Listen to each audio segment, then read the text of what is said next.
Okay, so we are looking at a 40-acre turkey farm located just off of Boat Dock Road in Omaha, a couple miles from Cricket Creek Marina.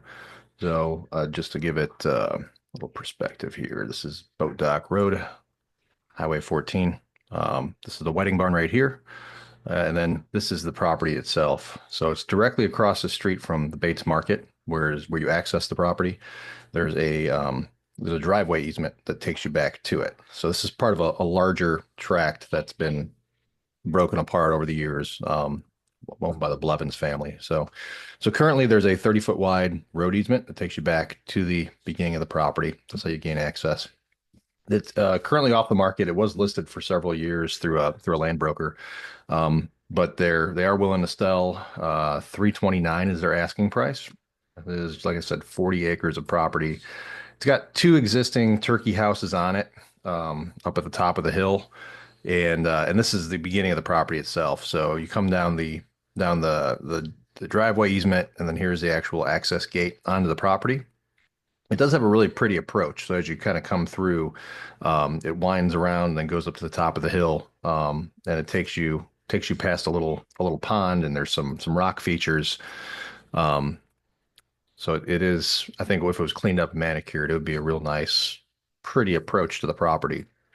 Once you get onto the property, and it's kind of hard to tell by these photos, but where the turkey houses themselves sit, it's perfectly flat. It's a very large space. It's got a good elevation, so it actually has really pretty views all the way around it. So if these turkey houses were dismantled and brought out, taken off the property, I think it would have some really good flat buildable space, that you could do a small subdivision out of. And I think we kind of had some preliminary plans drawn out for probably 35 to 40 houses is what we're thinking with quarter acre lots. There's a shop building at the far corner of the property. So, looking at the property boundaries again, it is pretty well squared off. So here's that access road again coming in from the southwest corner. In the northeast corner, there's that shop building. So that would make a really great, I think, construction headquarters, because this would be kind of a lengthy project, but it would be kind of nice to have, just kind of a receiving area and general storage space for construction material. And then this is kind of looking at I guess this would be the northern, yeah, the northern part of the property. So this is the looking down the north fence row. Um, and it actually looks a lot hillier in this picture than it really is. There's potential for a whole nother row of build sites along the northern fence line. So you'd have kind of, I'm picturing like a horseshoe, of build sites, where the turkey houses are now, with kind of like a cul-de-sac situation and maybe like a little playground or park in the center. And then you've got this kind of ravine just to the north of that, and then it goes back up the hill, and it's relatively flat along that northern fence line. So you'd probably have room for another 10 or 15 build sites along that portion of it. Um, it has two wells on the property. It's got power obviously going to the property. Um, One of the appeals for me looking at this parcel is proximity to city water. So, if you're looking at, again, on Data Scout and kind of the breakdown of who owns what around here, this little section that says Town of Omaha just to the east, that's the water tower for Boat Dock Road. And the Town of Omaha just received a state grant to expand capacity on the road for the water service. So they're getting ready to drill a new well for this water tower. I think they said their deadline for that is October of 25, and it's going to expand capacity to, I think they said another 300 or 400 houses is what they're going to be able to serve down Boat Dock Road. They also said that the township has the right to connect, properties to new service, regardless of whether or not you get an easement from the neighbors. So my thought is, if we were able to basically go straight across the road and run down this property line with a new main going right to the corner of the property, we can have city water to this whole property pretty easily without having to go, you know, up the road and up the long, driveway access. So I think that could be pretty advantageous. And again, these photos don't really do the property justice. It's a really pretty piece of ground. This that you're looking at here is on the southeastern portion. So there's an entirely different kind of segregated area, and you see this pretty thick row of trees that follows a creek bed that cuts through the property. But there's an access road on the eastern side that takes you from the turkey houses to this back southern pasture, and it's like I said, it's kind of segregated. You can't see the turkey houses from back there. It also is very private and has some pretty mountain views from there. So I would kind of focus on that being the first phase of operations because you can do some little semi-custom builds or even make a little vacation rental community back in here to kind of cash flow the first phase of the project. Because I do think you'd have the ability to get probably 7 or 8 half to 1 acre lots down in this portion if you wanted to.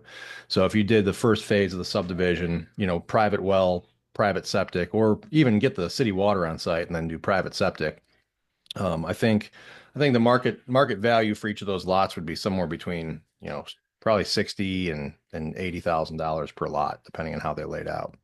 So I think you'd have the opportunity to pretty quickly recoup the land purchase price by splitting off and selling the first handful, or you could just turn them into glamping sites and start cash flowing the whole thing in that direction.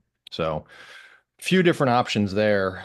Um, and I'll put a link to the original listing here in the comments, but it's kind of what I'm thinking. Again, these pictures aren't the greatest, but you can kind of see that's that access road coming in, and then this is looking out to the west. So you're kind of standing here and looking in this direction. But this would look out towards Big Cedar and Thunder Ridge and all that. And my first thought when I was looking at this property 3 or 4 years ago was to convert the turkey houses into storage facilities. But now that some time's gone by and I've had and kind of looking at best and highest, my thought is residential housing. I mean, there is a definite shortage of housing in this area in general, and there's nothing really for what you would consider affordable housing. So one of my thoughts for this portion that sits along the kind of the northern spot where the turkey houses are is I've been looking at some modular builds that are pretty cost effective out of the factory. Looking at low 70s, low to mid 70s for a 2 bed, 1 bath, 800 something square foot. By the time you put a foundation under it and hook it up, not including land price or utilities, you're around 100,000 per unit. I think the market value for those, if we were to build a little subdivision and put a bunch of them in there with city water and some common amenities like a little playground or dog park or something like that, probably looking at low to mid 200s on each property. So I think there could be a high level potential for return if we did that. And then also from a marketing perspective, there's not a lot of options in the area for veteran housing, specifically for veterans that are using their VA home loan. I've recently gotten my VA builder certification, so if we come in and build a bunch of whether modular or stick built or whatever, we can make those eligible for VA home loan buyers, and they can be able to get into this with zero down. So whether we're doing spec builds or actual construction loans, the VA does have a construction loan program. So we could do a mix of some of those where they're actually pulling the construction loan themselves, or I mean the easy way if it's cost effective on the financing side is to just build them spec and then sell them. But that was one of my marketing ideas because there are really pretty views up here, and I don't think anyone in this area has ever done anything like this, but I would call it views for vets. And because as a seller, you can't discriminate who buys the property, but you can pick and choose what type of financing you want. So it wouldn't be discriminatory to say, I'm only looking at, VA home loans for this first phase. And then I think that would be really good from a marketing perspective. I think you'd pick up a lot of publicity off of that, and I think they'd sell pretty darn quick. So again, it's a lot of numbers to kind of run here. I mean, there's going to be a lot of infrastructure and development costs.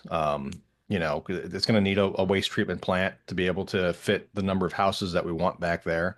But if you had the waste plant in there and we got city water on site, I think this would be a slam dunk for development, but it would be pretty capital intensive.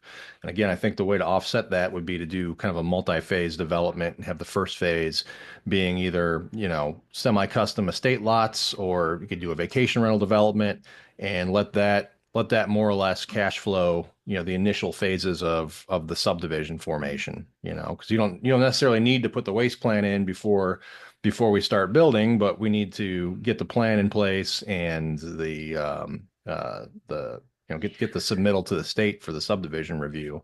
So there would be some planning costs associated with it, but I do think the location's fantastic, and the amount of flat ground that comes with it is pretty uncommon for the area. So that was another appeal to it. So yeah, that's about it for that one.